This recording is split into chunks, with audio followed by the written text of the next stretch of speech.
Yes, there is a hadith of a beloved Prophet Muhammad Sallallahu Alaihi Wasallam. It is in Sahih Bukhari, volume number 7, hadith number 5707, where the beloved Prophet said there is no adwa. Adwa means contagious disease.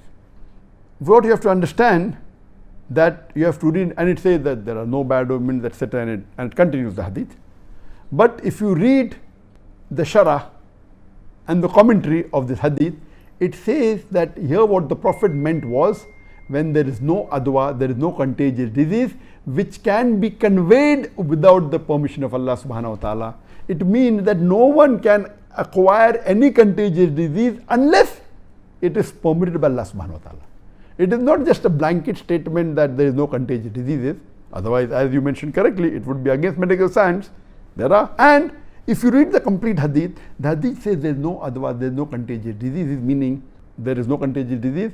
It is not conveyed unless with the permission of Allah subhanahu wa ta'ala, and there is no bad omens, etc. And it says that if you see a leper, run away from it as though you have seen a lion.